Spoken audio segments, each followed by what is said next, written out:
Philanthropy show here on YouTube. We are a dynamic and the only dynamic mother-daughter duo here on YouTube, and on our channel, we love to discuss all things love, life, pop culture, and relationships from both the millennial perspective, myself, Sammy Nicole, and the Gen X perspective, my oh so beautiful mother. And we like to go live every Thursday and Saturday night, 7 p.m. ish, heavy on the ish, Eastern Standard Time. So if you like our channel, you like our content, you like what we stand for, we would encourage you to please go ahead and subscribe to our channel. Subscribe. And once you hit the subscribe button, please make sure you click on the notification bell and select all, so that way you can get notified each and every single time we go live, okay? We will also encourage you, as you're coming into the live, please go ahead and, hey, Villanor, what's up? Hey, As you're coming into the Lenore. live, please go ahead and double tap the screen to like the live, or in the upper right hand corner, there are three dots. Click on the three dots and click the like button. Or if you're watching the replay, hey, what's up? Thank you for catching the replay. Down below, there's a like button. Please make sure you like this video. Also, please make sure you subscribe if you've been in the bushes and you haven't already done so. Go ahead and join the Dynamic Family Gang, all right? Also, please make sure you follow us on all social media platforms. That information is down in our description box. Also, if you're interested in getting exclusively Generation X content, please make sure you check out my beautiful mother's YouTube channel. It's Fee. The link to her channel is down in our description box. She likes to go live each and every Sunday for Sensational Sundays around 7 p.m. ish, heavy on the ish, Eastern Standard Time, where she likes to tell all her business. So if you want to know a little bit more about her, kind of figure her out, make sure you subscribe to her channel. That link to her channel is down in our description box. We also share it in our communities tab as well. Also, if you have not already got your Everything We Say Is Allegedly merch, what you waiting on? Go ahead and get that merch down in our description box. Again, the link to all of our social media platforms is in our description box. And with that being said, let's go ahead and get our disclaimers out and get it ready. Okay, first things first, everything we're going to be saying tonight is allegedly, okay? Everything we're going to be saying tonight is allegedly. Even our names are allegedly, okay? Secondly, all individuals are innocent until proven guilty in a court of law. All individuals are innocent until proven guilty in a court of law. Okay, boom. Now that we got that out the way, let's go ahead and get into this Netflix Wags to Riches Miami review. If you guys have not checked it out, please make sure you check out Wags to Riches on Netflix. It is a new series. It's a spinoff from the Selling Sunset series that was rolled out from the, the Oppenheimer brokerage in Sunset, LA, where it's the two twin brothers that are selling the multi-million-dollar mansions in Beverly Hills in LA. So y'all make sure y'all check that out. Wags to Riches, the young lady who's on the show, Sharelle Rosado, who is the fiance to Ocho Cinco, she is the one spearheading this rollout of Wags to Riches Miami. And she was also on Netflix in 2021, Selling Tampa, where it was featuring her all black minority women luxury brokerage called Allure Realty. Yeah. She owns her own brokerage, Sharelle Rosado. So Hey. that's what piqued our interest. Hey. Love by God. Hey. Hey, what's up? So that's what piqued our interest to go ahead and review the show tonight. All right. So now that we kind of got out the basics on, where the show stemmed from, who's kind of the main character, Sharelle Rosado. She's currently the ex-fiance to former NFL player Chad Ochocinco. They're on a break right now because he was allegedly cheating on her. And she was the one who was had her own show, Selling Tampa, on Netflix 4 years ago. But that was a flop because everybody said they weren't really selling no houses like that on the show. They was just walking around looking pretty, playing around. So anyway, with that being said, what did you think initially about Wags to Riches Miami on Netflix? There are 8 episodes. Each episode is around 30 to 45 minutes long. Okay. For those who are interested. So I did 3 episodes. Okay. You didn't watch the whole season. I didn't binge watch the whole season like I did Later Daters. Okay. Here's the thing with our young ladies. And I get it, that, some of them have things going on, like Sharelle. She's a brokerage. She's a realtor. She's a brokerage, and she's one of the few African American women in that market that are that own their own luxury brokerage, especially in the South Florida area. So she is essentially like a trailblazer. Sharelle Beautiful Rosado, young lady. beautiful. She's 38, gorgeous. Smart. She actually favors business smart. Yeah, she favors Chad Ochocinco's ex-fiance Evelyn Lozada from Basketball Wives. But I still think, and maybe this is because I'm 58 and I'm old school. Okay. And I come from an era where I just think you should carry yourself a certain way. Once you get exposed to certain things, you should carry yourself a certain way. And one of the things that really got me, and I know this is the new term, but I just can't really get with it. The boss be and the bad be and this be and that be. You can't do it. When, what is it when about did we it? get to the point where young women start calling themselves female dogs? Where did that come from? Why can't we be a successful woman, a successful black woman, an extraordinary black woman, and an exceptional black woman? Why we gotta be a boss bitch and a bad bitch and a sensational bitch?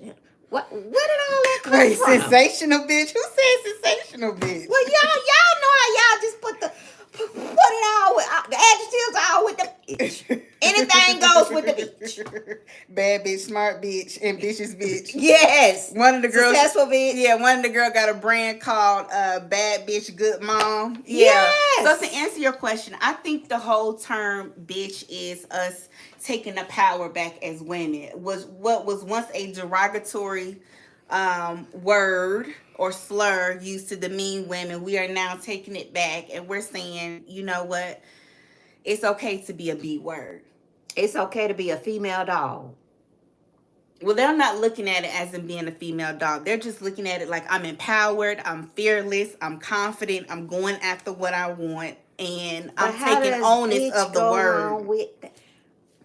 They just are. And then another thing too, there's this big craze now on social media in this last few years about being a girl boss. Being a girl boss or a boss bee, like you just said. Yeah. And it's to the point where it's like I feel like a lot of women are taking that on as their personality because they are operating so much into their masculine that they want to be bossed up. And I think a lot of that comes from, wanting to feel like you're on the same playing field as a man. You want to feel like you're in control of your destiny, like you're making money, like you don't need a man to take care of you. You can get it for yourself. You're empowered. And I get that. And I think that's where it comes from. And I get all of that. I get all of that. But at the end of the day, you have to watch what you call yourself. I agree. You have to watch what you call yourself. There are so many other hit the like button, y'all. So many other words you can call yourself than that. And throughout the whole show, that's just like the anthem for the whole show. I'm a boss bitch. I'm a bad bitch. I'm a sensational bitch. I'm an outrageous bitch. I'm that bitch. I'm this bitch. And I just can't get with it. Beautiful young women, smart. I mean, just seem like, they have it going on, especially Charelle. Real, I think that sometimes, we want to impress people and we don't know how to rest in our success. And sometimes I think we are intimidated by it. We just don't know how to, walk through that path of success. And we do too much. We do too much. And I think, sometimes we just need to take time and just, walk in it and not be so eager to try to impress people. Searching for significance, Yeah, validation. And we want to validation. show people that we good enough, that we on Right. the same That level. we deserve to be here. Right. We want their approval. And that's what I get when I watch that show. I get I see young women searching for that, And one of the young ladies made a comment that stood out to me. She said that we are black and we have money. So when we walk in the room. Oh, Sade Burrito. Yeah, Berto. Sharelle. No, Portia. Portia Berto, the one that's married to Andre Berto, who is a boxer and Olympian as well. That was Portia Berto that said that. She said when we are black and we have money and, we walk in the room, we have to carry ourselves a certain way. We have to come off a certain way. And I get that. But what I want y'all to understand is when you black and have money and you walk in the room, you still black. Right. Money may have gotten you in that room, but you're still black nonetheless. You're still black nonetheless. And I don't want us to forget that. Because once you forget that, you forget how the game is played. Ooh, say that again. And I'm telling you, from my experience from being 58, I'm not telling you something straight off the dome. I'm telling you from experience. So don't forget that when you walk in that room, you still black because you still got to know how the game is played. Right. Once your money gets you in there, you still got to know how to navigate and play the game. And so, and that's something they'll probably learn, as they are exposed, like she said, exposed to going different places and rubbing up against people, who have money. You learn, and I know sometimes new money kind of, they have a lot of misconceptions. Yeah. About how to navigate those spaces. To navigate. Yeah. And you can, and you know what? Here's the thing. You can have, there's some of us who are not considered millionaires, but we've been in predominantly white spaces quite often. And so we know how to navigate whiteness and we know how to interact with white people. And I think that when you're coming from an environment where you haven't had a lot of exposure to white people and you're coming into money, you come into situations where you have a lot of misconceptions and preconceived notions. And I say that because for those of us who did not grow up wealthy, but we had direct access to predominantly white spaces, we were in close proximity to it, we know, going back to what you said, Mom, that whether you have money or not, exactly, it doesn't change the way they treat you. Trolls, hit the like. If they, no matter how articulate you are, no matter how well mannered you are, no matter how much you can relate to them, you like to do the same things as them, you like to read the same books as them, you grow up in the same neighborhoods as them, at the end of the day, you being black will always be a factor. And while they may make you feel comfortable and they may not bring it up to you, the minute it becomes an issue or they're upset with you or they're, are spewing their opinion about another black person, you will hear how they feel about black people. And so I'm just saying that to say that no matter how much money you have or access you think you do have, they will never miss the opportunity to remind you that you are black. So that's why I think they just need to, you can just tell they haven't been around white people a lot, because you have to understand whether you have money or not, you'll never be able to escape that. If they see you as that's what they always going to see you as, whether you have money or not, no matter how articulate you are or, how much you quote unquote fit into society. And perfect example of that is, you may have the money and the access and the means to go to a country club, right? Your money and your access and your connections, may give you the opportunity to go to a country club, one of the, affluent country clubs. But once you get in there, you still got to know how to maneuver. You still got to know how to interact with the people because you black. Because you're black. And I don't never want us to forget that, because once we forget that, then we just forget how to play the game. And at the end of the day, it doesn't matter how much money can get you in the room. Yes, money can get you there, for sure. Oh, yeah. But sometimes it won't keep you there. No, it won't. And unfortunately, all it has to take for you to do something wrong or rub somebody the wrong way, and they doing a 180, throwing up, how they really feel about people who look like you. And then you're like, what? I thought this wasn't about race. I thought, we have the same mentality.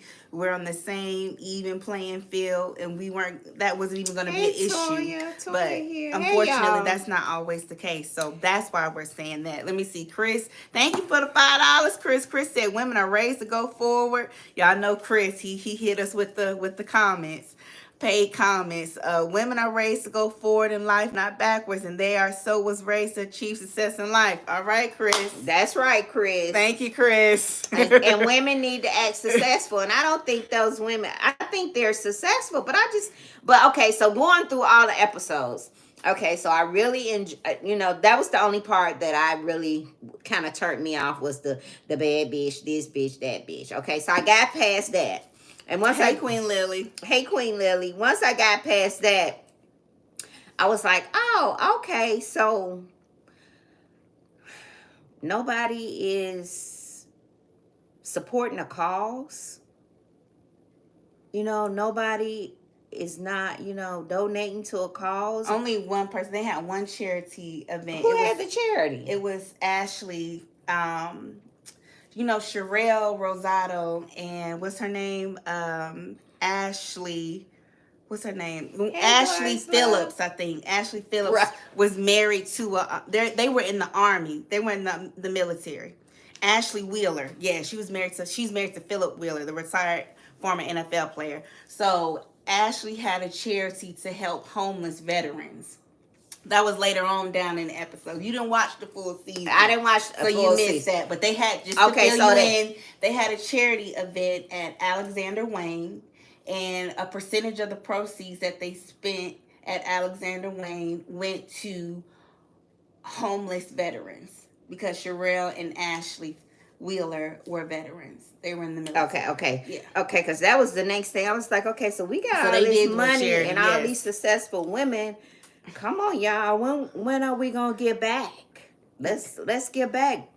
Let's get back. Let's get back and let's bring it back tenfold, right? I think that's very important, and I think to have a platform and a show like that, we know that if we have a lot of young women watching that show, a lot of young women, a lot of millennials, a lot of Gen Zs are watching the show. So I think that they need to show that, it's more to just putting on designer clothes and going to brunch, taking shots, and fighting. It's good to have a purpose and a cause, for some things. And I think that, so you said later on in the episode they had a charity event. So yes. I'm glad to hear that, And then one of the things that I did like about the show, I liked about the show was that they seemed to be good mothers. Mm-hmm. They love their babies. They love their children. I'm glad they highlighted that. They highlighted that. I like the episode where Chad brought his kids on, and how they showed him and Sharelle with the blended family. So I like that. I like the thing with them being good mothers. I like that. But what I didn't like is that when they got to fighting, and I knew it was coming, and I don't like the part where I don't like the role Sharelle plays. She plays the role as being antagonistic. Antagonistic. And a bully. So you think she a mean girl? I think she a mean girl. All right, let's talk about it. Let's talk about Chad on again, off again, fiance, Sharelle Rosado. All right. Is Sharelle Rosado a mean girl? For anybody that's watched Wags to Riches on Netflix, let us know down in the comment sections if you think Sharelle Rosado is a mean girl. If you're watching the replay, please comment and let us know what you think if she is a mean girl. Personally, let me finish. I got more to say. So, I think she's a mean girl, and I think she's a mean girl because she is not sure of herself. There may be some insecurities, even though she's beautiful, but I still think that she's not quite sure of herself. So I think she uses that as a defense mechanism, to be defensive with the other girls, It's like she picks on Rick Ross, baby mama a lot. Stony. I like Stony. I like Stony a lot. Hey, Miss Red. Because Stony standing 10 toes down in who she is. Okay? Stony say, this is who I am, this is what happened, and this is where I'm at. And Charelle is like, well, I don't like her because, she did this and she did this and she come from here and she come from here. And I'm thinking to myself, your baby daddy is a hood rat. Chad is a hood rat that made it in sports. With 8 children. He a hood rat. He come from the hood. Allegedly. Allegedly, he come from the same place she come from. Liberty City, Miami. Yes. Your baby daddy is a hood rat. You call her ghetto, he ghetto too. Oh, yeah, Alexis. I like Alexis Studemeyer as well, Mary Mills. Yeah. So, I don't know if they told Sharelle to act like that, but everybody, it's like she is the gatekeeper for coming in the clique. And y'all, when you get to be a certain age and, your 30s, 40s, I think that cliquish thing, that girl gang thing, I think that's childish. It's outdated. Yeah, so she's like the gatekeeper for somebody to come in. Well, I don't like her. She can't come in. And the other girl's trying to tell her, but just see, give her a chance. She'll be okay. And Sharelle is like, I don't like her. I don't like her. Like, she just so up to do. And you and jumped in this man DM and he and ran all over you, disrespecting you. But you supposed to have your all together. You coming off to the other girls like everything is just prim and proper with you. Like you ain't never made no mistakes in the past. All your stuff is just wiped clean and you focusing on everybody else. And I just didn't like that about, how she's acting in the show. She's being real judgmental with the other girls and, and then she's trying to be a mentor to Kodak. MJ, Kodak Black's baby mama. Yeah.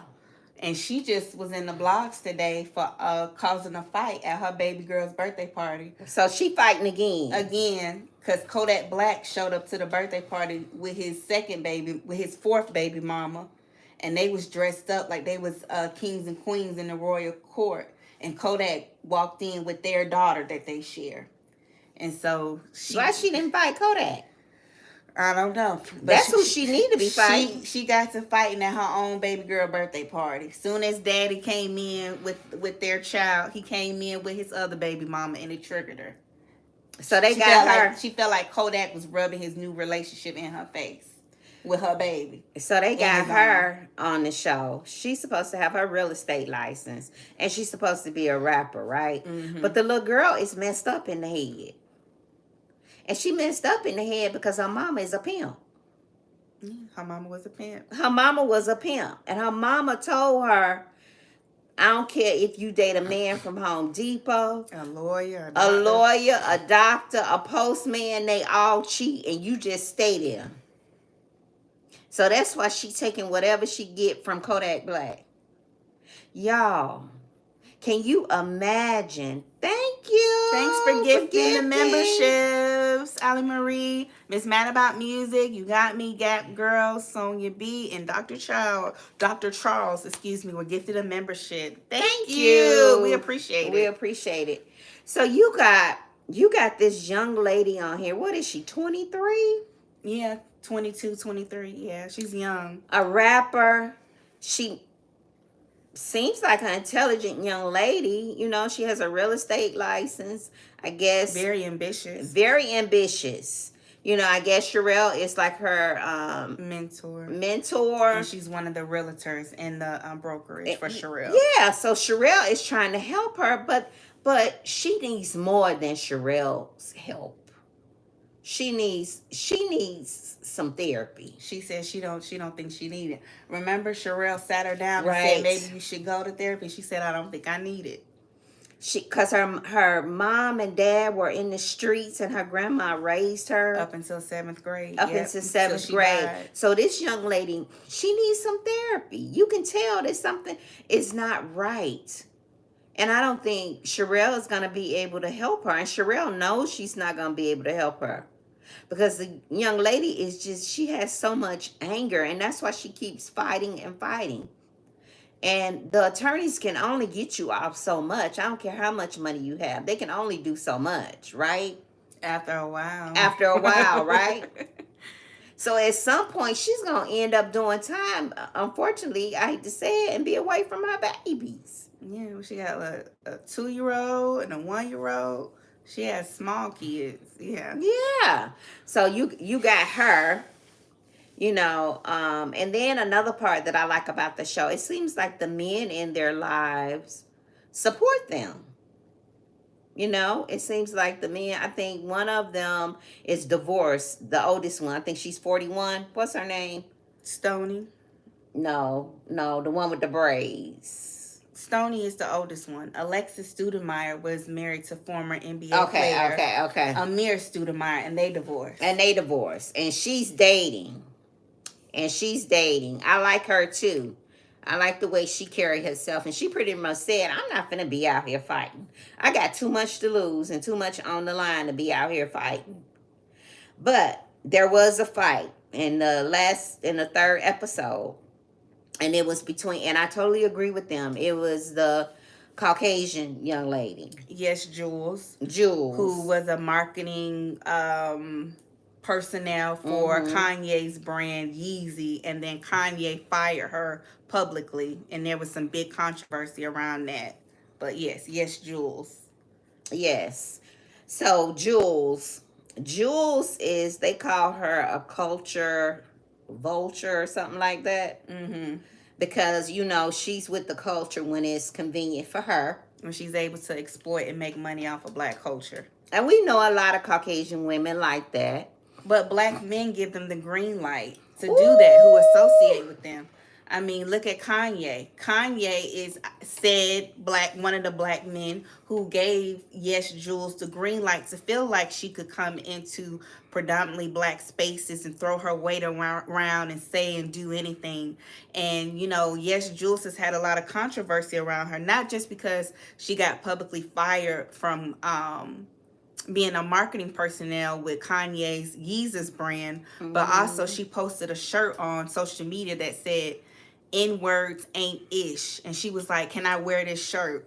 And that caused a lot of her followers to get in an uproar because they felt like she was being tone deaf and insensitive and exploiting black culture. And like you said, only wanting to engage with the culture when it's good for her. When it's convenient. But when she's doing something that is offensive, she acts like basically obtuse, like she doesn't know what's going on. But I feel like when you have black men like that who create those safe spaces for white women to do that, you really have to hold those black men accountable because they open up the gateway and give those women leeway to act like that. If the black men that she was working for and dealing with checked her, then she wouldn't behave that way.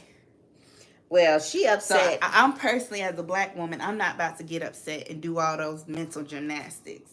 I'm just not. Other people can be upset and outraged, but if these men are okay with being with women disrespecting their culture because they have no respect for their own culture, then so be it. Well, she got to fighting with one of the girls, right? One of the black girls, yes. Because she confronted her about that. She confronted, yes. And they got to fighting. At the restaurant. A At the black-owned restaurant. And the black girl whooped her ass. Yeah. She whooped her ass. But she put her finger, she touched the black girl first. She touched the black girl first, and she got what she got. She should have just... she should have just got up and walked away. Because they could have avoided the fight. That, but once we don't condone violence over here. I don't condone that. If you can walk away, walk away. That's but what I once say. somebody put their hand on you.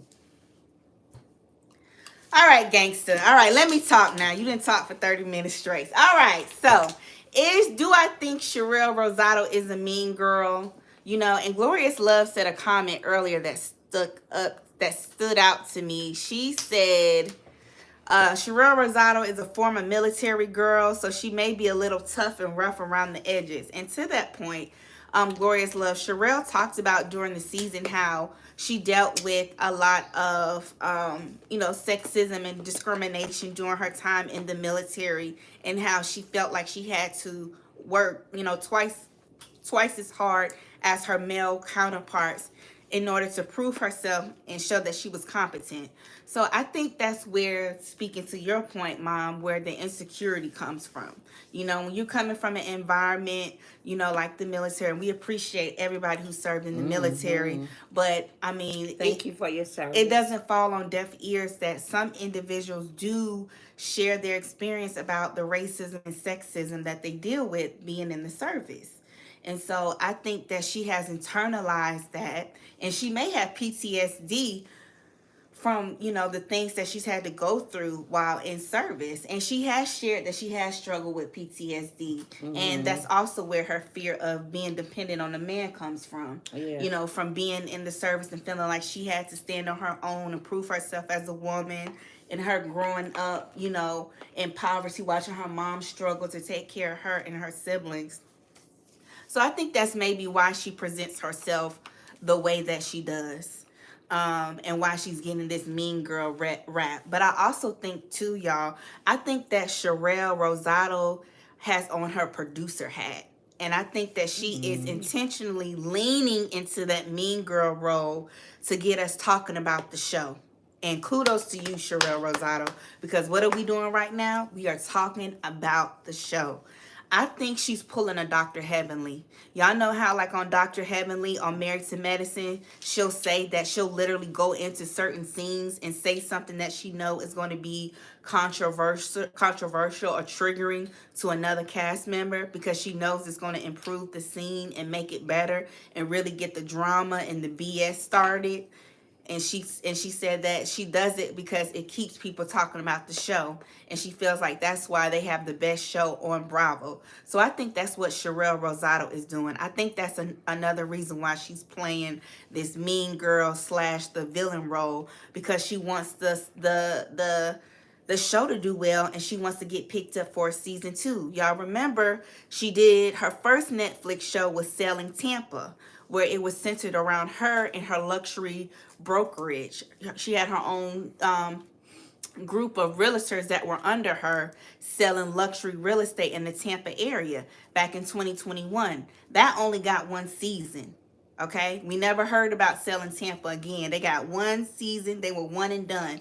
And the biggest complaint from that season when she was doing the Selling Tampa show was that they weren't really selling houses, and that they weren't really talking about nothing on the show. They weren't really bringing a lot of substance. So I feel like with Sharelle's mindset, if I had to make speculations, I think that her going into Wags to Riches Miami, she felt like this is my second chance with Netflix and I can't fail. I got to make sure this show is a hit. I got to make sure we get another season. And I also feel like because a lot of the ladies work under her brokerage at Allure Realty, I think she feels pressure to not only do well for her, but for her team. I think she feels like she's carrying a lot of people on her back. And so the pressure is on to deliver, because when she was in the military, she was in a leadership role. And so that's another area I think she gets that mentality from. I do think she's a beautiful woman. She's stunning. She's smart. She's ambitious. and she can dress her butt off. I mean, every outfit, she looked amazing. But I do think because of her military background and because she's had to go through a lot with growing up, and she was in past marriages where, you know, she's been married twice. If she gets married to Chad, it'll be her third marriage. She's talked about how in her past marriages, the man, her husbands were the breadwinner, and she was the stay-at-home wife being submissive. And how once the marriage ended, she had to learn how to take care of herself and her children and get back on her feet again. And she talked about that struggle and how she never wanted to go through that again. Mm-hmm. So I think that experience, coupled with her military experience and the way she grew up, I think that's why she leans so much into her masculine. Because like you said, she's insecure. She's fearful. She said it on the show. One of her biggest fears is being broke. And so I think, like I said, going into this season, she felt like, I got to make something shake. I got to make this a hit. If I got to put on my producer hat and pretend to be the mean girl, you know, in order to get the ish started and get the people talking about it, even if they hate me, so what? If we can get another season, mission accomplished. I think she's thinking about it from a business standpoint as opposed to being a mean girl. I really do. I think she was like, and I think she's looking at other reality TV shows like The Real Housewives of Atlanta, Basketball Wives. And she's seeing, you know, what the makeup. So she's trying to act like Evan. Pretty much. I said it. And I feel like she's watching how women act on these reality TV shows, and she sees the recipe to make a successful reality TV show, and that's what she's leaning towards, you know? She's the popular girl. She's the Nene. She's the Evelyn of the show. She's the one that all the other girls want to get in cool with. I mean, you remember the girl said, what's her name? Portia Berto, that's married to Andre Berto, the boxer. She said, Sharelle is a popular bee. If you get in with Sharelle, you're good. Who doesn't want to be around a popular bee? You know? And so she's the it girl because she has the connections and she's making the money. And so that's what I think. Do I think that Sharelle's a mean girl in real life? No. Do I think that she's assertive and she can be dominant and aggressive at times?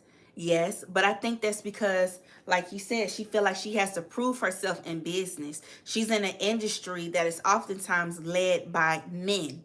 You don't see a lot of women who look like her, who are in luxury realty, who own their own brokerage. Call me, darling. I think the only other black woman that I know who owns a luxury brokerage is Quiana Watson here in Atlanta. Shout outs to her. Yeah. That's the only one I know. You know what I mean? But I just think that's why Sharelle feel like she got to prove herself.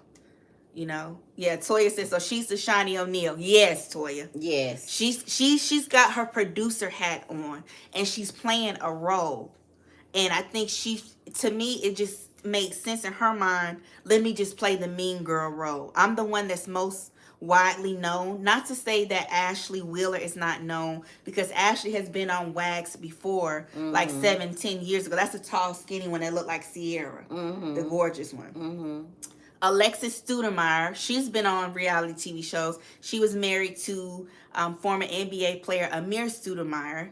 They have 4 kids together. They're gorgeous, you know. And Alexis, Sharelle, and Ashley, they have their own podcast called The Humbled Baddies.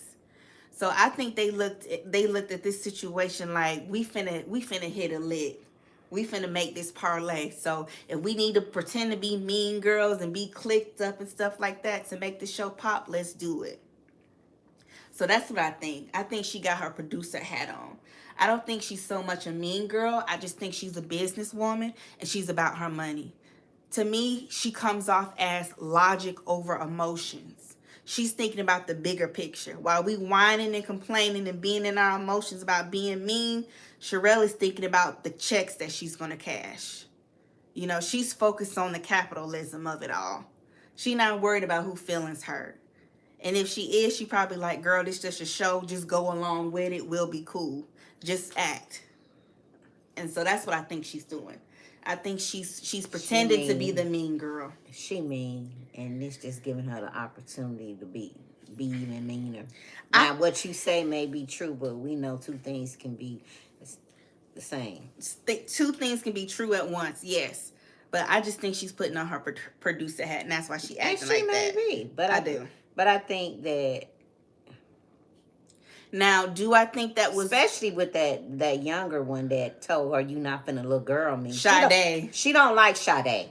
Because Sade stands up for herself. Because she stands up for And herself. when you have somebody that's used to being in control and they're used to people naturally falling in line with their agenda, they feel threatened by that, and it makes them feel what? Insecure. Sure. So I wouldn't so much say that Sharelle is a mean girl. I would say she's an And insecure she fell girl. back when that young She lady did. got with her too. And I don't care what kind of military experience she had. She knew to fall down. yeah, she left Sade alone. She left her alone because she didn't want that fight, because that young lady was about to get at her. Yeah, she ain't want that She smoke. hurry up and shut up and start pulling on her hair. Yeah, she did.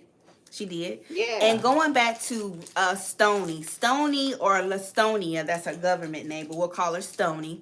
Stony is the first baby mama to Rick Ross. Now, about 15 years ago, Stony did a intimate tape with Rick Ross that got leaked, and 50 Cent Jackson leaked said intimate tape on his website, and Stony sued 50 Cent and got a huge lump sum of money. And from there, she was able to upgrade her life significantly, buy her boutique and do her thing. And so on the opening episode of Wags to Riches Miami, they were pretty much judging Stony, saying, "Oh, why'd you do this X tape? That's tacky." And the white girl, yes, Jules, shout outs to her, she called them out like, "Yo, how you gonna get onto this girl when we have all probably done videos like that with our partners?" And so I think the real reason that Sharelle went after Stony is because she knew that Stony is Chad Ochocinco type. And Stony even admitted later in the season that Chad was in her DMs years ago. Now, Stony looks sad in everybody did. Chad said, "You can get some D. You can get some D. You can get some D." You know what I like about Chad Ochocinco? And this ain't gonna right. This not right. This is an unpopular opinion. He is an equal opportunity kind of guy. He like all the ladies, baby. When we saw him in that Miami airport years ago, baby, any pretty woman, no matter what shape, color, size, if she looked good, Chad was looking at her. I mean, turning his whole body around to get a good look at her. So I'm going to give Chad Ochocinco that. And oddly enough, and funny enough, Stony actually favors some of Ochocinco's baby mamas. She favors them. So I definitely believe her when she said that he was in her DM. And I think that's the real reason why Sharelle didn't like Stony. I don't think Sharelle gave a crap about Stony's ex tape with Rick Ross. Who cares? Rick Ross, ew. I think it was the fact that she knew that her man was in her DM years ago, and she was off rip like, "I don't like that beef. She ghetto, she hood." Look at your man though. And I like the fact that I like Stony. I like Stony. And I like the fact that Stony sprayed her with her tea when she exposed the fact that allegedly Sharelle had a group chat with 8 other women that Chad was allegedly being intimate with in order to chastise them for messing with Chad and get information out of them. Who did that? Stony. She sprayed Sharelle with her tea. She said, y'all know she got a group chat with 8 other women that Chad been messing with. So that means Sharelle knew that he was messing with other women. She put them all in a group chat to try to get down to the bottom of it, allegedly. So she gonna chastise the hoes he fucked. Yeah. That's the real reason why she didn't like Stony. Okay. Let's do that. We will. I think that's the real reason. Now, another thing. Speaking about Kodak Black's baby mama, MJ, aka Miranda. Beautiful young lady. And like you said, she seems like she has a really great head on her shoulder. I mean, she seems like she's down to earth, like she has integrity, like she stands up for herself. Well, why did that young lady buy her baby, her newborn, a 35 carat chain? I Because she thought that don't was know any. senseless and But she's crazy as hadn't been taught. hell. She don't know any better. Her mama's a pimp, and the daddy is probably. Was a thief and a pimp too, allegedly. According to her, they went in the streets living a fast life. She doesn't know any better. And she talked about how she struggled financially when she lived with her grandmother up until 7th grade when she passed away. And then she went to go live with her mom. But I just thought that was so odd to introduce her. And her first scene is her in the jeweler shop buying a 35-carat diamond chain for her newborn baby. Why would you do that? She don't know any better because they don't know they need to get a CPA, a good attorney when they get I mean, money. if you want to, Financial advisor. if you want to flex, you know what? You can't tell nobody what to do with their money. I understand that, but I'm just thinking for that much money, you could buy him a building. You could put it in an investment fund. You know, a high yield savings account or something. You know, or buy him She property. hasn't been exposed to that Right. financial information. But I'm like, she's in real estate. Why not? You know what I mean? But I just thought that was weird and ignorant. And Sharelle probably pimped her in that. Oh, Lord, Mama, allegedly. Don't say that. Allegedly. Yeah, Toy said that was foolish. Yes, very foolish. But I think between her and Kodak Black, my heart goes out to her. She's only, 22, 23? And on the show, she got arrested on the show because she was fighting another one of Kodak's black baby mama. And she gonna continue to fight them. And she just fought them this past weekend at her baby girl's birthday party. So she has a pattern of constantly fighting all the women that Kodak Black deals with. And it's very unfortunate because as beautiful as she is, she has a lack of self-worth. She doesn't know her value. She'll verbalize it on the show, say, I'm the prize, you need to get right. But through her actions, you can show that she's still struggling. And my heart just goes out to her. And I give her a lot of grace because she's so young. You know, I can't imagine being 22 years old with a 2-year-old and a newborn, and I'm going back and forth with my child's father. I hate that. And understand it too. I hate that for her. Strawberry. Oh, Lord, neither. Okay.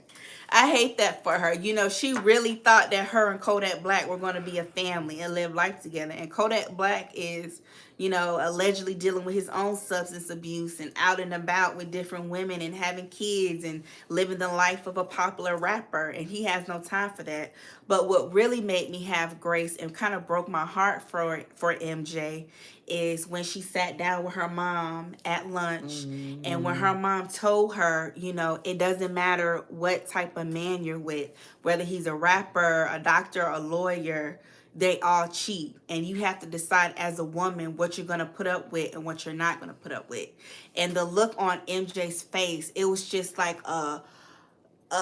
just sheer defeat and despair just poured all over her. Like, it was just like her mom just popped her balloon and all of the air just came out of her. Just the way that young lady felt so defeated. I just hated that for her. You know, and for that to come from your own mom to basically say, as long as a man is paying your bills and he's protecting you and he's putting a roof over your head, let him cheat. You're going to have to put up with something no matter what man you're with. So leave him alone. Don't stress over that. And her mom was like, eventually, I see you guys getting married and settling down, but you have to decide what you're going to put up with. And all men cheat. That just broke my heart because you could tell that MJ felt conflicted by that. It was like, yes, she wanted to hear and listen to what her mom said, but you could tell on a spiritual level and a soul level, it was breaking her down. And it didn't resonate with her soul. Her mom was hearing it and receiving it because it was coming from her mom. But internally, on the soul level, her body was like, that's still not right. And I hate that her own mom was pushing that to her. Yeah. I mean, what if this man, God forbid, end up giving her a STD that she can't get rid of? Yeah.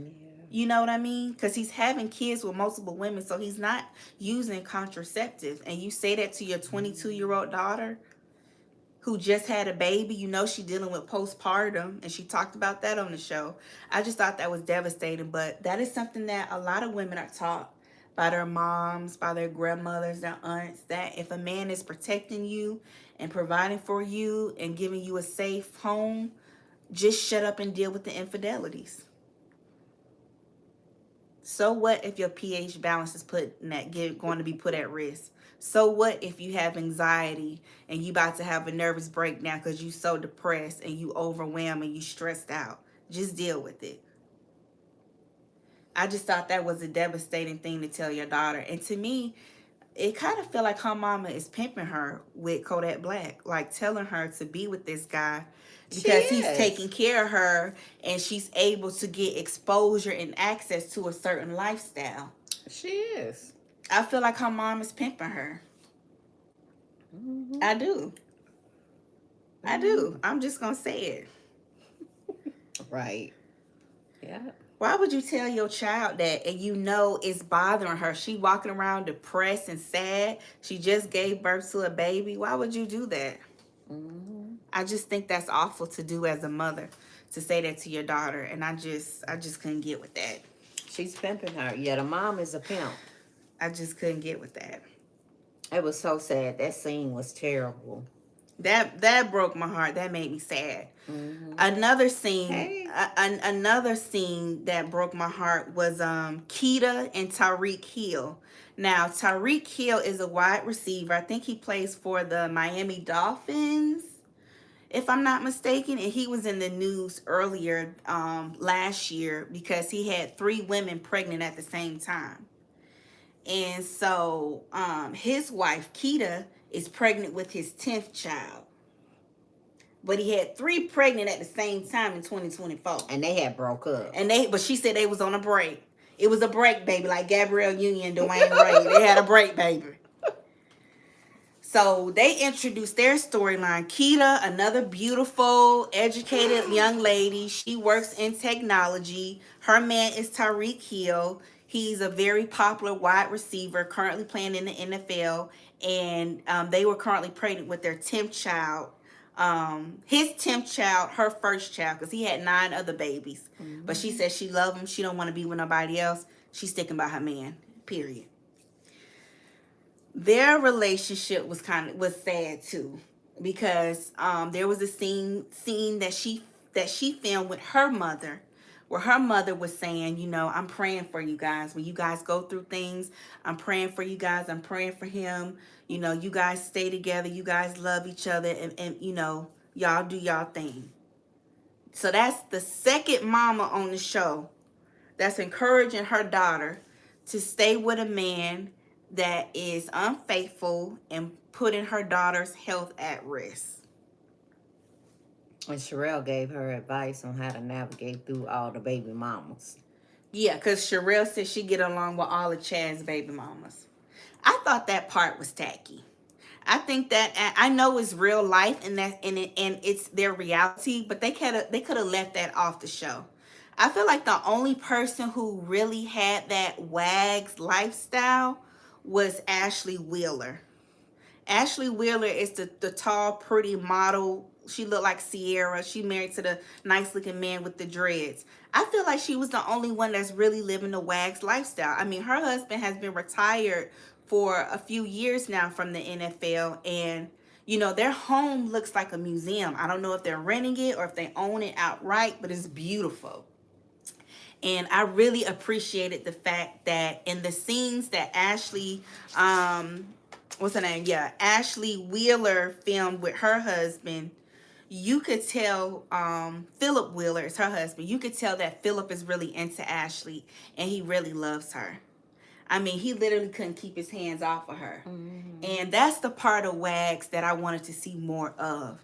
And in my personal opinion, you know, I've been following the WAGs franchise for quite some time now personally. So I would kind of consider myself somewhat of a connoisseur.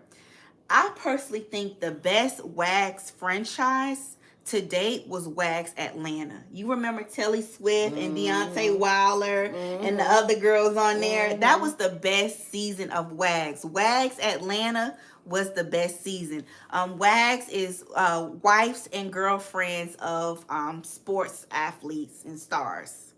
It stands for wives and girlfriends of sports athletes. So that was my favorite spinoff of the Wags franchise was Wags Atlanta. Yes, Sincerely was on there. Wags Atlanta was so good.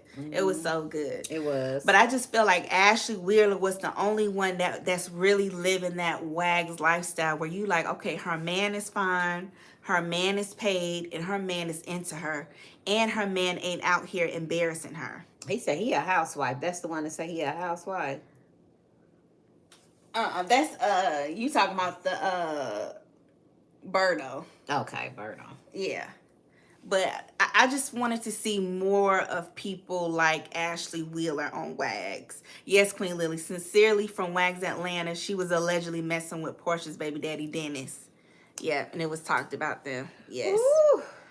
Yes. Glorious Love said, wait, Wade had a break baby? Yes, Glorious Love. Dwayne Wade had a break baby on Gabrielle Union. That's the son that you don't see in the pictures.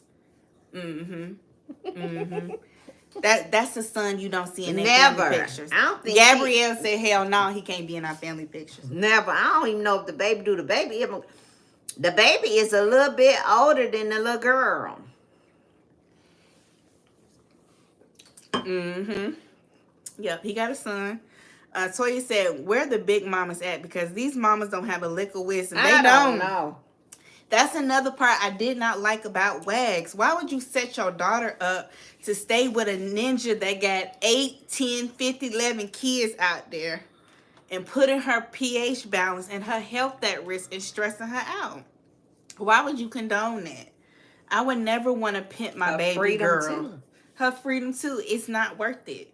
I would never want to do that. I just wouldn't. And let's see, going back to the white girl named Jules on the show. Okay. So the white girl Jules on the show, I feel like, again, the onus is on us. You can't get mad at white people and say, oh, you're a culture vulture when you let them into the culture. You always want to invite people to the cookout, and then when they start cutting up, you want to be offended. That's on them for not holding her to a higher standard to actually understand and cultural competency. That's on them. She got what she got though. Hey, she ran up on the wrong black young lady and she got her. that they should have never got physical. It shouldn't have never got physical. But once you put your hand on somebody, you okay? Let me show you. Yeah, yeah. I feel like the only one that was acting classy was the one that checked Sharelle, which was Sade, the one that's married to Robbie Chosen, the football player. Yeah. I think that's the only one. Yeah. I think that's the only one. But do you think that, okay, let me see. Toya said, yes, Dwayne Wade's son is not that much older than their baby girl. Yeah. He's not much older than Kavia. So I didn't like that part about the baby mamas. They could have kept that. I also would have liked to see more Wags happy and in love. Now, Portia, her man, Andre Berto, they seem in love. She announced her pregnancy on the show. Again. She was pregnant. And she's adorable. She's adorable. Portia is beautiful. She's beautiful. She is. All of the ladies are beautiful. All of them and gorgeous. Beautiful. But I just wish I could have... Dressed really nice. Real classy. I like the way they dressing. I just wish we could have seen more luxury on the show. I wanted to see more mansions like Ashley's home. I want to see, more philanthropy. I want to see more charity events. More charity events too. Mainly the show was them being cliquish, high school, mean girlish, going out to eat and judging each other and being petty. That was the bulk of the show, and I feel like they could have did more with the show. I really do. Now, one aspect I do like about the show is they did shine the light on Sharelle's brokerage and the multi-million-dollar deals that she was closing and the partnerships that she was making, and I thought that was really dope.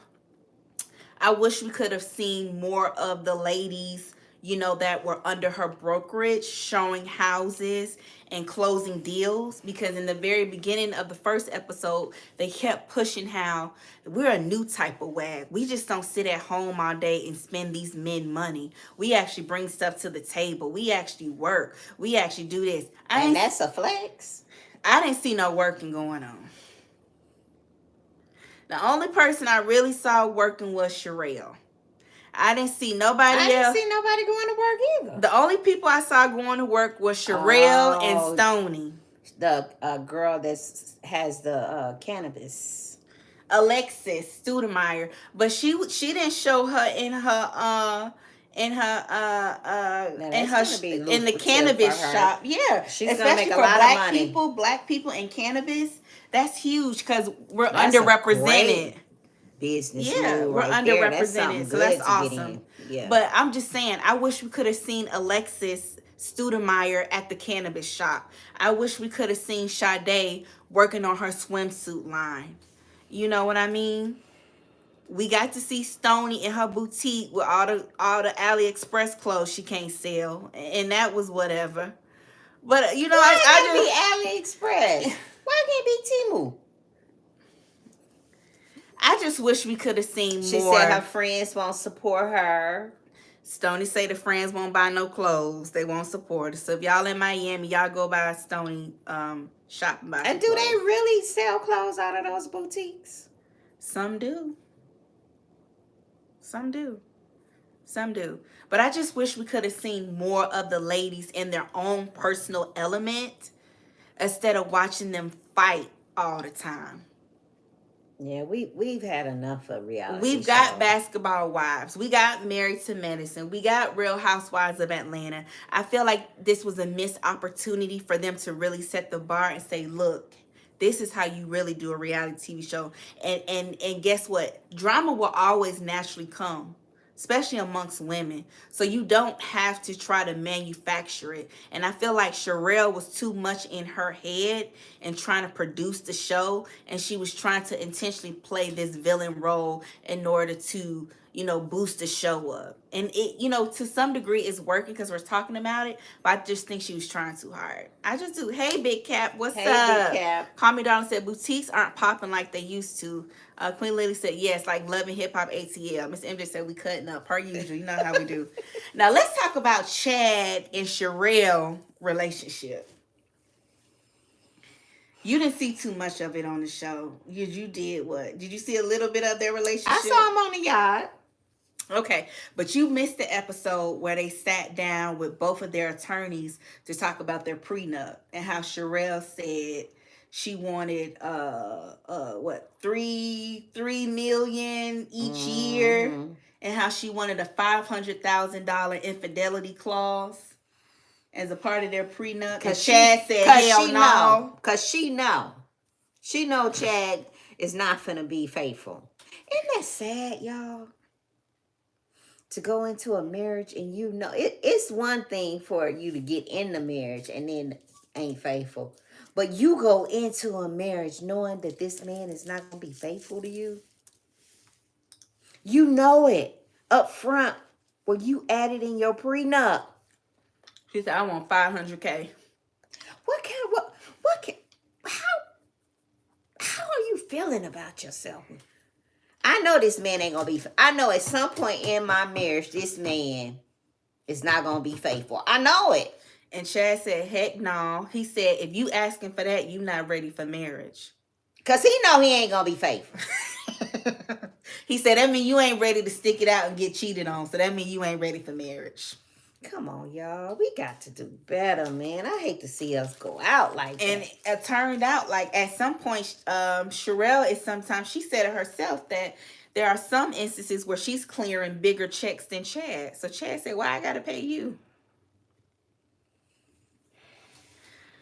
That scene between Chad and Sharelle where they met at dinner with their respective attorneys was something else. I think that was probably one of the best scenes of the season, because it showed you that marriage is more than just a wedding. It's real life. And it shows you the importance of having hard and uncomfortable conversations, especially when it comes to money.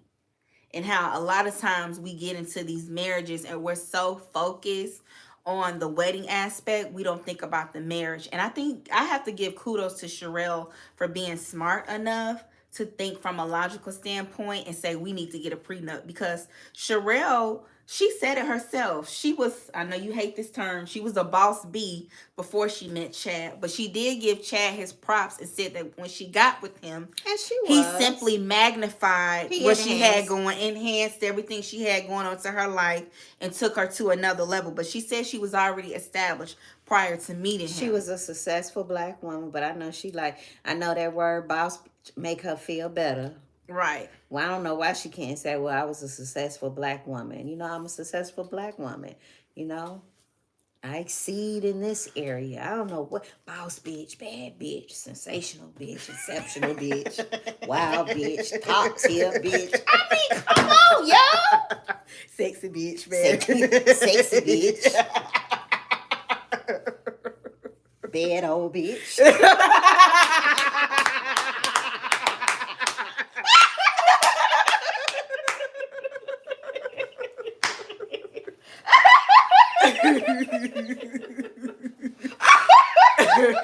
Just bad all around.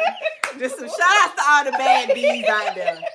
If you a bad bee, shout out to you. All the bad bees. Put a fire emoji in the chat if you a bad bee. If you know you a bad bee, put a fire emoji in the chat. If you catching the replay, hey, hit the like button and put a fire emoji in the chat for all the bad bees out there. Child. Let me see. All things Joy said. That scene made Chad look dusty to me. All he has is a podcast and a bunch of children. Yeah. Chad said he got some retirement NFL. Rail said she wanted some stock in Nightcap in the podcast with and Chad lost it. He said Yes, Toya put her fire emoji in the chat. Yes, Toya. Chad said Sharelle can't have none of Nightcap. That's a lot of money. He said that's a lot of money. She can't have none of that. Yeah, he said that's she can't have none of that. So Sharelle said that if they can't come to an agreement as it relates to a prenup, they're just not going to get married, because she said she wants to be comfortable and she wants Chad to get comfortable. Now they're scheduled to get married next month, so we'll see if they go through with it. If they walk down the aisle, they're supposed to get married next month, y'all. This upcoming February. So we'll see if they're able to get back on the same page or not. We'll see. We'll see. Yes, Chad is very smart with his money. He's very frugal for sure.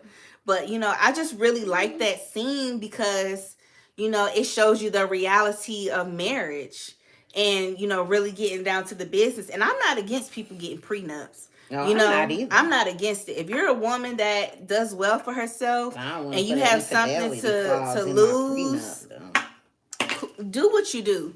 I don't think I know some people are like, prenup, no, that means you don't love the person. But I disagree. I just think it's a smart thing to do. And a prenup protects what you have going into the marriage. Anything that you acquire after the marriage, I think if you have something to lose, I think it will be also a smart thing to do, to consider getting a post-nup as well. But that's just my opinion. But I did like that scene. I did think that was unrealistic for her to want to put in a $500K infidelity clause, because we know one thing Chad is good for is cheating, allegedly. And I just think that was to trip him up financially. I mean, y'all already got a baby together, so you can already hit him up for child support, you know, if it's like that. But and whatever. She think putting that clause in there is gonna stop him. It's not. It's not. It's not. I hate to say it. It's him, Sharelle. Yeah. And it's him. And that's not us being negative, y'all. That's just going off of his pattern. So we don't want to hear that crap in the comments for the replay when we chop this up. Save it. That's just how he get down. Okay? It just is what it is. But I do like the fact that, you know, you can tell that they trying to make it work. Yes, Gloria's Love, he gets NFL money. Yeah, his pension. I do like the fact that they were trying to make it work. You know, they had the pastor come by and try to do some couples counseling. And, you know, I thought that was sweet that Chad wants to do his role as a man and be a provider and protector. you know. And I think it's admirable that Sharelle is like, you know, it's important to me to be able to take care of myself. And I agree with Sharelle. Sharelle shared that when they had their couples therapy, that basically her biggest fear is having the rug pulled from up underneath her to the point where she's dependent on a man financially and they separate, and then she has to figure out how she's going to take care of herself again, because she says she went through that situation twice in both of her previous marriages. And so I understand why she is a go-getter. I understand why she works so hard, why she's so ambitious, because she wants to make sure not only she's financially set, but her children's are too, you know? And security is number one for us as women. We want to be, you know, we want to be safe. We want to be secure. We want to be able to live comfortably. We want to be able to not only take care of ourselves, but also take care of our children. And so I understand her struggling with that aspect of stepping back and resting in her femininity and trying to move into that soft girl life and let Chad be the provider and the protector. But Chad, she's not married to Chad. Right? And we know even when you are married to men, sometimes they can't pull the rug from up underneath you. And he got 8 kids, you know? So, you know, that was one of their struggles in their relationship. Chad wants to be the one to take care of her. And he wants her to pull back a little bit. But at the same time, he also admires the fact that she's ambitious and that she goes after her money, and he champions her. He encourages her. But he also wants her to feel like I got it too. And so that's the issue. It's a power struggle in their relationship. He wants her to pull back so he can control her, and he wants her to pull back so when they marry and he cheat on her, she won't be so quick to leave because she won't have her own resources. Oh, that's what you think it is, Mama?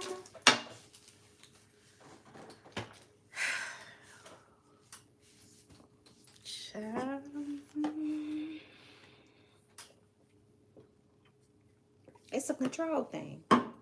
So you saying he's supporting her to live a soft girl life, but with ulterior motives. All things Joy said, yes, Fee. Yeah, I'm a OG. I mean, I can see that. Mary Mills said that's exactly what it is. Okay. Now I could be wrong. Okay. But I have lived some years. I have experienced some things. I've seen some things. Well, it don't look like Sharelle is slowing down, so she gonna keep working. So I guess that won't be an issue. She won't fall for that banana in the tailpipe. She won't fall for that okie doke. Yeah, Chad. Look at Barbie Bates. Barbie Bates ain't had nothing. Barbie Bates is one of his baby children's mother. Right. She was a bartender. He tried to get her a cosmetic line going, but she just couldn't get it. She didn't have that ambition. No. Yeah, he took her out the club. She was a bartender at KOD Miami, I think. And he took her out the club and, you know, helped her buy a new house and was taking care of her 4 girls and helped her get her makeup line, and it just never took off. Yeah. Yeah. He felt like she wasn't ambitious enough. Not like Sharelle is, no. So why would you tell her to pull back and you got her? I thought because he wanted more time. And the reason why she's saying no is because she knows Chad cannot be trusted. I'm not finna give up all my jobs and my income, my career from somebody that I know I can't trust, and then I have nothing. I depend on him for everything, and then he cut a fool on me, and I ain't got nothing. That's what Sharelle thinking. Absolutely not. It ain't nothing. That's what she thinking, cause she knows the incident that came out with her and Chad. That wasn't the first time. No, because she allegedly had those 8 women in the group chat. And it ain't gonna be the last, because that's who he is. Ladies, we have to realize and see men for who they are. It has nothing to do with us. It's their integrity. Some of them just don't have it. Some men just don't have it in them to be faithful to one woman. And we cannot change that. God shows us all the signs. And we still be trying to change these old no good men. He ain't no good. And he ain't trying to be no good. And that's why Stony said her man is outside on the show. She said her man is outside, and she was right. Stony was right. I mean, that's why I said I want to see more of Ashley Wheeler and Philip Wheeler relationship, because Philip seemed like a good man. Like, he loved his wife, he loved his family, and he just relaxing, enjoying his retirement. Yeah, some men, I mean, he's just not any good. It's been proven and proven and proven. What else do she want? Yeah. And him saying he want to marry her, that's his thing, something that he's trying to fulfill within. Yeah, let's talk about that. What do you think Chad is trying to fulfill within? I definitely think he has insecurities. He has mommy issues. Hurricane Paula. Yeah, he was raised by his grandma. He said my mama, he recently interviewed, he said my mama said I was the ugliest thing she ever seen. He said, but look at me now, I clean up pretty good. Oh, his mama said that to him? He said his mama said he was ugly. And he looked just like her. He said that recently. He looked just he like her. He said, yeah, my mama said. Rest in peace. My mama said I was ugly, but look at me now. Chad has issues. Deep-seated issues. Yes. As we all. Okay, his mom was the first woman to break his heart. Okay, and that's why he struggles with. That's an awful thing to say to your baby boy, and your baby boy looked just like you. So that means she thought she was ugly, and we know Hurricane Paula, she struggled with addiction. You remember when she was on that show on VH1 with Chad, and she was off the chain. And I'm gonna tell you, she was on Chad's ass on that show. Another thing Chad says to Sharelle all the time, and which is true. You're thirsty. You just thirsty. Look at your mama. She thirsty. I've heard him say that a few times about her. Like he playing, but he not playing. He not. He keeps calling her. He thinks she's desperate. Yeah. For him. Yeah. She's weak for him. She's weak for him. Yeah. And he plays that. Look at you. Look, I told her it's only a certain time she can mount me. I told her she desperate. She did get in his DM. She did. And of course he's going to respond.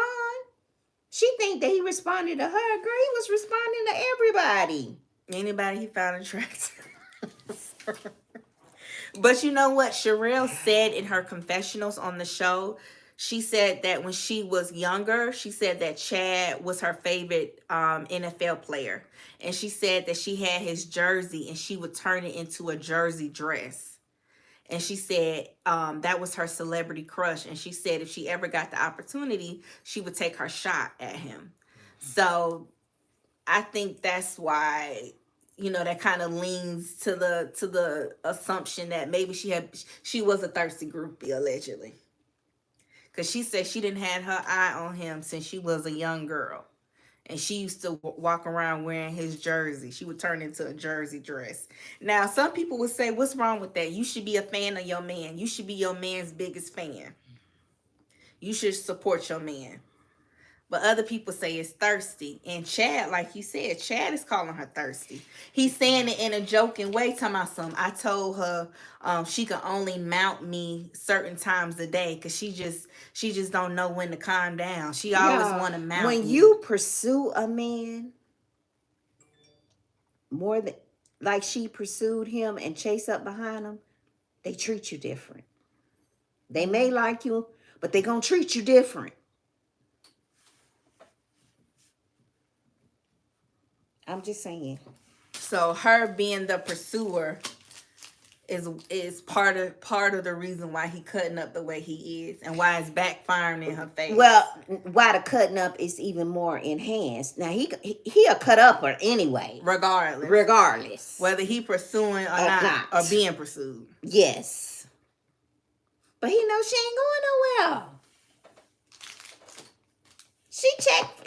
She checking for me.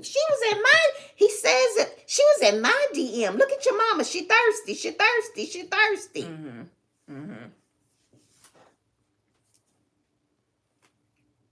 Okay. Okay. And if they get married, it's not gonna go away. I truly believe Chad loved Evelyn Rosado. but he just couldn't get right. He struggled. That self-control. Yes, he couldn't get right. He just couldn't get right. But I definitely think he loved Evelyn. He made a sexual comment about her. And the reason why he married her, I can't say it on here. But it was a reason he said why he married her. One of the reasons. You have to tell me after the show. I'm going to have to tell you after the show. We don't want to get demonetized. We didn't already set the B word. YouTube That's don't get us. That's the only woman he married out of all the children's mother. And he didn't even have a baby by her. And it didn't take him long to marry her. I don't even think they dated for 6 months. It don't take a man long, y'all. Mm-hmm. Y'all stop letting these men play in your face. Mm-hmm. They know. They know what's up. They know. Either you is or you ain't. And that's on period. It ain't gonna be no going back and forth. What you want, baby? Okay. What you need, baby? Okay. When Lily said, he also said she was the last slice of pizza that no one wanted. Well, he was happy to get a bite of that pizza, Queen Lily. I remember him saying that, yes. But he was happy to get that slice of pizza, baby. On Basketball Wives, he made a comment about her sex. Yeah, 3 months. Queen Lily said 3 months. Yeah, 3 months. I think he loves Sharelle, too. I do. I think he loves Sharelle, too. I think he loved the idea of Sharelle. Why do you think he loved the idea? I think he loves her. If he really loved her, he would have gone ahead and married her. And he would go get him some help. He don't need no regular counseling. Chad need a sex therapist. Who was that? Wasn't it Eric Benet? He had a sex addiction with Holly Berry. Queen Lily said Evelyn put that thing on him. Yeah. He said it. He said she was the only woman he could do so and so and so and so with and get so and so and so and so. He said out of all the women he had, she was the only one that put it down like that. And them feet and her feet. Queen said Chad loves Sharelle, but he not in love with her. I think she kind of messed herself up in the game when she had the baby. I don't know what it is. But it just seemed like when you have a baby by them, especially before you don't bring French fry in it. I don't know what, they just get to acting funny with you. I think if maybe she would have held off on having the baby is beautiful. Shout out to Evelyn didn't have one. Shout out to baby Serenity. She's beautiful, aka small fry. But I just think maybe if she would have waited a little bit, like maybe she would have gotten a ring, or I don't know. And I'm gonna tell you another thing about Chad and Evelyn. I'm just talking. Evelyn really didn't like Chad. Chad liked Evelyn more. Yeah, he was. And a man like that, you gotta let them like you more. Because he think he's special because of his money. But see, Rel, when she should have never got in his DM. Rel was excited. She was like, this my man. I love him. I'm a fan of him. She was too much of a groupie. She was like, I'm your biggest fan. And I feel like, and I don't want to take that away from relationships, because some people, they are their spouse's biggest fan, but guess what? Their spouse is their biggest fan. And so I feel like if it's mutual, I think it can be a beautiful thing. So I don't want to knock that or tear that down.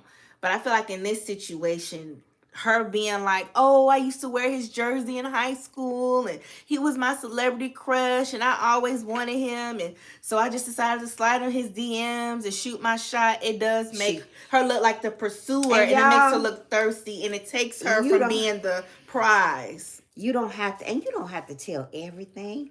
Keep your mouth shut. Well, she sure told it on the show. Sometimes you just need to shut up. We didn't have to know that. And Chad didn't even have to know that. No, he didn't. You don't tell your significant other everything.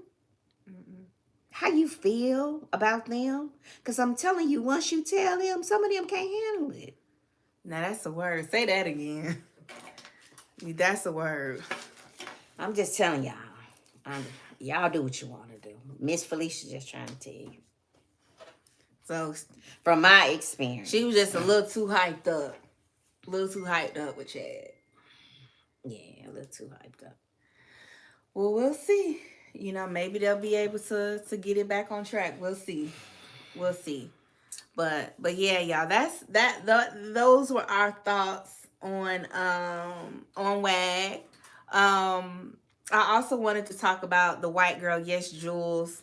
One of the reasons she said she got to fighting was because she was already on edge because she had just chosen to unalive her unborn fetus, because her baby daddy told her he didn't want any more kids and to basically get rid of it. That's sad. And so she said when she went to the club that night with everybody, she was already on 10. And so when that girl, you know, accused her of being a culture vulture and they got into it, that's what triggered her. And she said she was also triggered by the fact that before the fight ensued, Sharelle was going around the table asking everybody if they wanted to have more kids. And she felt like Sharelle was being facetious by asking her that because she had just told Sharelle what she went through a few hours beforehand coming to the event. So, you know, that could be potentially lending to the argument of Sharelle, you know, being a quote-unquote mean girl or being insensitive to others. Do you believe that? Do you think Sharelle did that on purpose, or do you just think she genuinely probably forgot that the young lady had just chose to have a procedure to unalive her fetus because her baby daddy told her he didn't want any more kids? They already have one child together. She has a baby by a basketball player. I think Sharelle did it on purpose. That's kind of something hard to forget, you know, with the girls in her face. Yeah, her baby daddy is Duke Riley. Riley. I think that was mean and insensitive to her. You know, I think, you know, like you say, you know, Sharelle is probably doing it, you know, being mean to, you know, help the show. But I think, you know, that's a part. I think she couldn't wait for this opportunity. You think she was thirsty to get back on Netflix and get another show because Selling Tampa didn't take off the way it was supposed to? I do. Okay. This was her time to shine. And she shined. And she's shining. She's shining. We talking about it. Yeah, if that was the case, my heart goes out to Yes Jules. If, you know, that's a sensitive topic, and, you know, I do want to give Sharelle the benefit of the doubt, but I don't know. But and my heart goes out. I did feel for the girl, Yes Jules, when she went through that. And I think Sharelle feels some type of way about Evelyn. She, in the confession, with the same dress Evelyn had on at the basketball reunion. Wise reunion, the exact dress, the pink dress. Same dress. Yeah. I definitely feel like that's who she has to measure up to, because she knows that Chad holds her in such high regard. Unbothered by it all. And everybody else compares her to Evelyn. So it's hard to escape. It's like she living in the ghost of Evelyn. You know?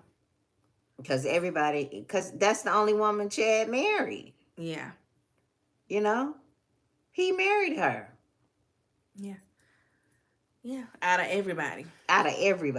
Let me see. Glorious Love said, women nowadays don't know the art of pursuit. Back in the day, a woman would pursue a man on the slide and make him think he was pursuing her.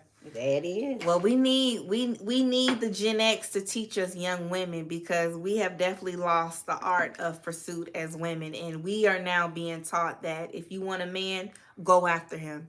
You don't sit back and let no man choose you. If you see something you like, that's what they teaching us millennials and younger generation women, to go after what you want. If you want a certain type of man, you go walk up to him and say hello. You go walk up to him and ask him on a date. you go walk up to him and start a conversation. That's what they telling us to do. And we want a man because they feel like pickings are slim, especially for black women. And so, because pickings are slim, which we know is a lie from the pit of hell, but they're telling us that we need to be the pursuer and that the days of being pursued is over for us. That's what they telling us, glorious love. That's what they telling us. That's a bunch of bullshit. It is. It is. But that's what they telling us. They saying if we don't pursue, we going to end up alone. And that's why some of the men are so sassy, because they not pursuing. Yeah. Call Me Darling says she looks more like Nia Long to me than Evelyn. Mm-hmm. Yeah, I've heard some people say she's like a mix of Nia Long and Evelyn. Yeah. Toya said, I don't see the resemblance between Sharelle and Evelyn. I see a little bit of it. I do. No. Queen Lily said, no, let him choose you because it will end up like Sharelle and Chad. Mm-hmm. Yeah. The Walker family. Yeah, they said they have 4 boys, all of them open doors, and they said they would treat a woman the way they want me to be treated. I think that's awesome. I think that's there awesome. It is. Yes. I think that's awesome. So I think that's a lesson in love that we can take away from this Wags to Riches Miami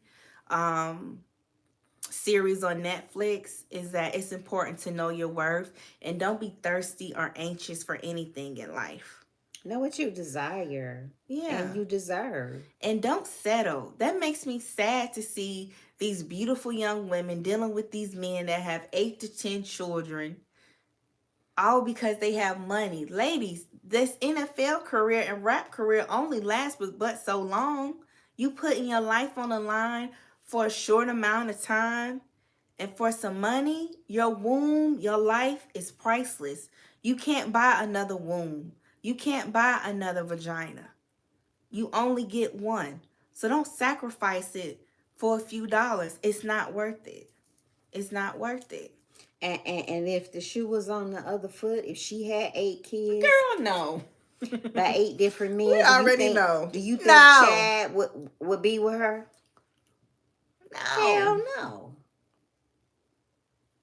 So why is it now okay? he might smash her for sure. Yeah. So but why he ain't finna be with her. So why should she deal with something like that? Because he's Chad Ochocinco and he was her celebrity crush and he's a football player and she's able to close deals through her connection to him. That don't mean you got to get married. Y'all can be business partners. Well, she said that they won't get married until they can work things out with the prenup. She said she's okay with them being the way they are right now. Sharelle is going to marry that man next month without a prenup or with a prenup. She said she's not. She said it's God, her children, her career, then her relationship. She said she's not doing it. So we'll see. She said they wasn't gonna get back together, and she back over there with him doing nightcaps. She coming on in her robe and her bonnet. Yeah. She said he wasn't gonna get no more of that, but Sharelle all talk, and she's gonna marry Chad, and nothing is gonna change. All Things Joy said all of the sister wives are coming for her check when they get married. Yep. Well, through marriage, they'll have access to it. They'll be seen as one legally. And that's not smart. And she's supposed to be a boss bitch. That ain't no boss bitch move to me. Having 8 different baby mamas, access to your income, and having kids. Y'all are never always gotta, find places, somebody to keep the kids. You always gotta navigate through that. She said that during Christmas time, it'd be so busy because they had a kid.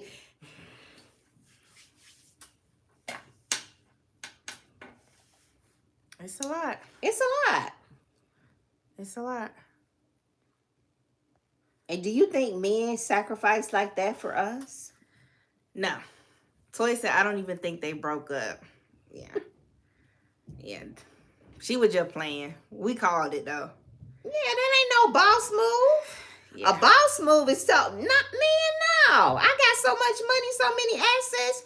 She stands to lose the lot. I don't want them women to have access to what I got. That's for me and my children. Mm-hmm. That's what she need to be putting in the prenup. That them baby mamas can't come after her assets. Yeah. She's so worried about Chad cheating on her. That's what you need to put in the prenup. And that's what's gonna age her. You don't think them baby mamas gonna go back for a modification? I know I would after watching that show.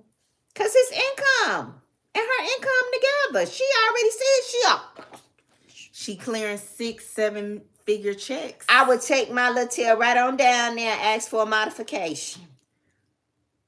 I mean, if you saying you clearing 6-7 figure checks, I'm gonna go back too. I'm sorry, y'all. I'm gonna go back too. I'm sorry, y'all. I'm gonna go back. I'm gonna go back. If y'all living it up like that, I'm going back. Call me petty, but I got to go. See what type of relationship she had with them mamas after they get married. Hopefully it'll stay right. Because right now they thinking, well, she's just another baby mama like me. Hell, he got 8 of them. Yeah.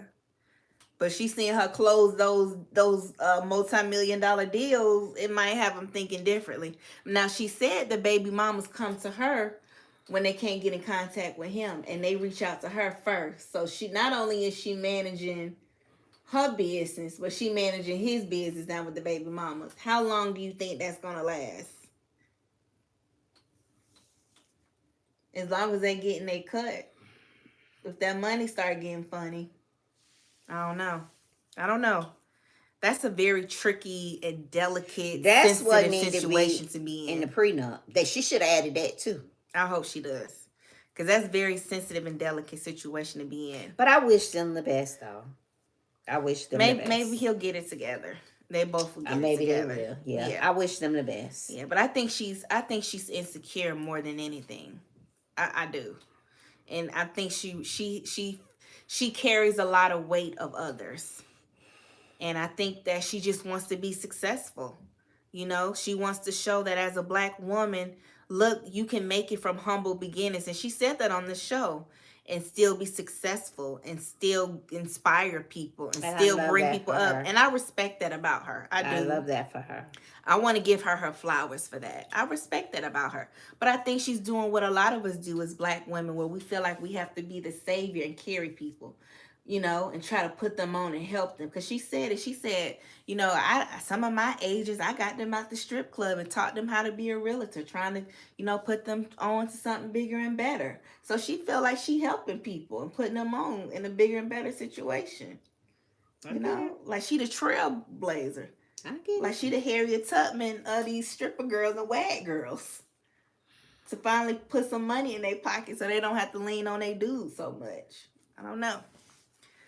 Only another thing I'll give Sharelle credit for, I like the fact that her and the other wags used their relationship to other athletes to close business deals.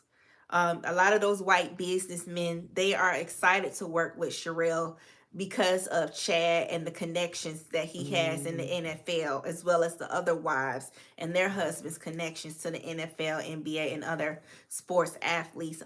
Michael Vick made an appearance. He's so fine. Can we just have a moment, a pause for how fine Mike Vick is? Now, I know he was in that drama, and he had a little package that he got, but I ain't gonna never mess with him, so I can admire him from afar.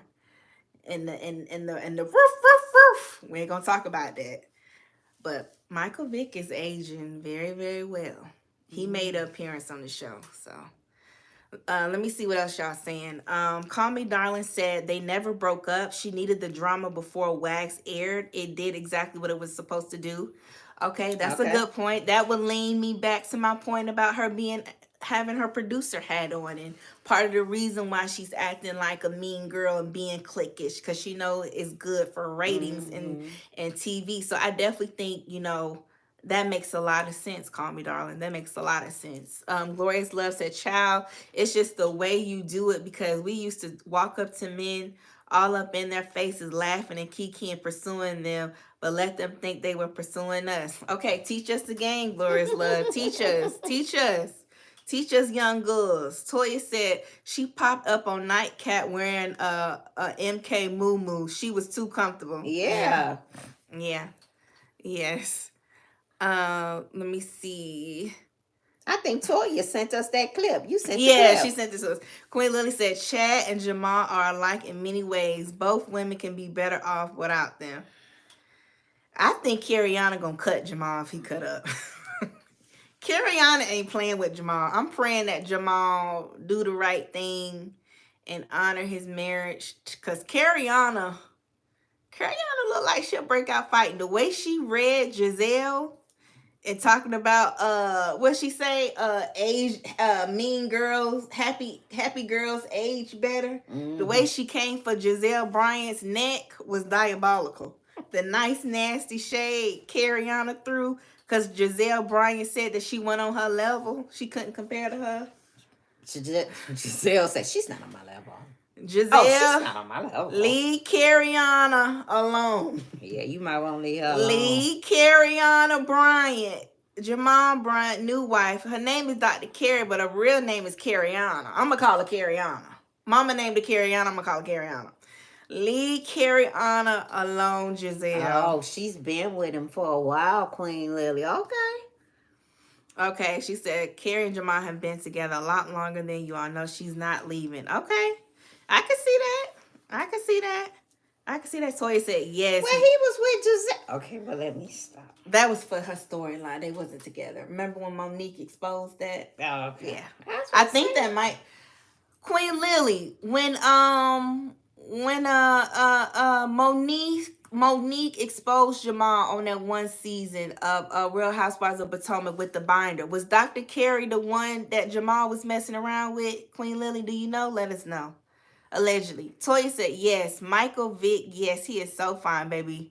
All things Joy said he's so handsome. Mike Vick is sexy. Mike Vick made an appearance on the season of Wags. He's still was fine. With Carrie back then. When he was TV, he was with Carrie back then. Okay, thank you. I thought that Carrie was the one, because I think Monique said it was another pastor in the church or in his circle that he was messing with, and we know that Dr. Carrie is a pastor. So, let me see. Queen Lily said Carrie is attractive, but Giselle's naturally beautiful. Giselle's much older. Carrie was one of them. Yeah. Toya said Giselle knew she can't read, so she better go sit down somewhere. Yes. Carrie was one of them, but she probably thought she was the only one, allegedly. Okay. Thank you, Queen Lily. Because I was like, because you know, Queen Lily, I was putting two and two together, and I remember when Monique exposed Jamal, and she had the receipts. She had that 1.5, 2 inch binder where she exposed Jamal on that one reunion of Real Housewives of Potomac, and I was thinking, was Dr. Carrie one of the young ladies? Because Monique said it was a pastor that Jamal was, sexting. And so I was just wondering if it was Carriana. Okay. Allegedly. Everything we say is allegedly. Thank you for that, T Queen Lily. But yeah, y'all. So y'all, if you want to check out the show, check it out. Like I said, it's 8 episodes. Each episode is about 35 to 40 minutes long. So you can finish it within, 3 to 4 hours, if that. Do I think they should get another season? Do you think they should get another season of Wags? Wags to Riches? Let me finish watching the rest of the season first. Okay. Queen Lily said that particular pastor was Tanya, allegedly. Oh, it's another one? It was another one. Okay. Oh, wow. Okay, so we may have to talk a little bit more in the DMs about that. Okay, we hit us in the DMs. Yeah, we can talk about that a little bit more. Okay. So it was another one. Okay. Thank you for that. That clears up a lot. Do I think that Wags should get another season? I think that if they can take heed to the feedback and really show the luxurious lifestyles that the women are living instead of them fighting, because it's giving the impression that the only one that's really living the quote unquote traditional Wags lifestyle is Ashley Wheeler. Yeah, it seemed like everybody else, they not really living like that. So if they could give us more of the lifestyle of the rich and fabulous Wags, and actually showcase their businesses and their careers, I say get another season. Let's do seasons 2. If they can't give us that, I say no season 2. And I know that will probably be like a huge failure to Sharelle because she already had her first Netflix series, Selling Tampa, which was a spinoff of Selling Sunset. But, that show was a flop because they weren't really, selling any houses.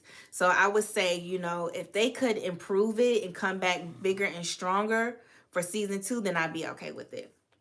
So that's my thoughts on it, y'all. That's my thoughts on it. So we'll see. But yes, if you have already caught Wags to Riches Miami, please let us know down in the comment section what your thoughts were about it if you're watching the replay. Also, if you're in the chat now, please hit the like button, double tap the screen, or in the upper right hand corner, click on the 3 dots and hit the like button. Or if you're watching the replay down below, hit the like button, please, and thank you. And make sure you subscribe, and let us know, what do you think about our review? What were your thoughts on the show? If you watched it, if you chose not to watch it, but you heard about it on social media, tell us why you chose not to watch it. We're going to read these last few comments. We're going to get up on out of here. Queen Lily said the other pastor, she did interviews on YouTube. So he was messing with all the women pastors in the church, allegedly? Allegedly. All right. Well, on that note, we're going to go ahead and wrap it on up. God damn, Jamal. Those were our thoughts on Wags to Riches Miami. We hope you guys enjoyed the show. If you haven't watched it, check it out. Let us know what you think. Thank you guys so much for tuning in. We'll catch you guys tomorrow during our regular scheduled show. We got to talk a little bit more about Manny Fresh. Y'all leave that lady Kinky Twist alone. We got to talk about it, all right? We got to talk about it. Calm it down. Yeah. Dr. Wendy. Oh, what's her name? Dr. Wendy. Oh, Lord. No. We'll see y'all tomorrow, y'all. We love y'all. Thanks so much for tuning in. And please don't forget to like Queen Little Malaysia and the other. Yeah, he allegedly helped Malaysia with that down payment on her home. Yeah, he was helping Malaysia. And y'all think he not messing with none of them women no more? All right, we're gonna say he not. Allegedly, he not. He not. All right. He doing the right thing. We're gonna be positive. All right, y'all. We'll see y'all later. Bye, y'all. Have a great night.